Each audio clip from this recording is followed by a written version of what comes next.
ఇక్కడ ఒక మాట చెప్పుకోవాలి, ఇక్కడ నుంచి కొద్దిగా సబ్జెక్ట్ పక్కకి వెళ్ళినా తేజ సత్య ఒక చైల్డ్ ఆర్టిస్ట్గా సినిమా రంగ ప్రవేశం చేశాడు. హనుమాన్ సినిమా ఆ రోజు రిలీజ్ అయినప్పుడు దానికి స్క్రీన్స్ లేవు. చాలామంది హనుమాన్ సినిమా మీద ఎక్స్పెక్టేషన్స్ కూడా పెట్టుకోలేదు. పెద్ద పెద్ద స్టార్స్ మధ్య పోటీలోకి వచ్చింది.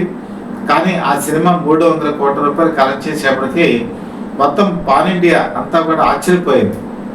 అంటే తేజ సత్య ఒక హీరోగా ఈరోజు అవతరించాడు. ఈ సినిమాతో సూపర్ డూపర్ హిట్ కొట్టి మరొక సూపర్ స్టార్గా అవతరించాడా అనే డౌట్ కూడా రాక మానదు.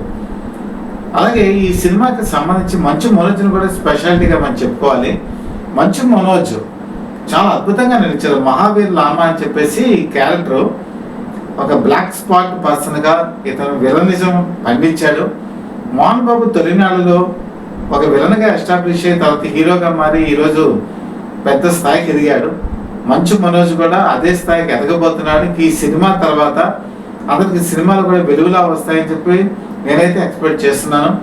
ముఖ్యంగా మంచు మనోజ్ ఎంట్రీ ఇచ్చినప్పుడల్లా ఈ బ్యాక్గ్రౌండ్ మ్యూజిక్ అదిరిపోయింది. అలాగే ట్విస్ట్లు, ఒక ట్విస్ట్ మధ్య కొద్దిగా గ్యాప్ తీసుకున్నాడు దర్శకుడు. దర్శకుడి గురించి కూడా చెప్పుకోవాలి. కార్తీక్ గట్టంనేని ఇతను ఫస్ట్ కెమెరామెన్, దర్శకత్వం కూడా వహించాడు.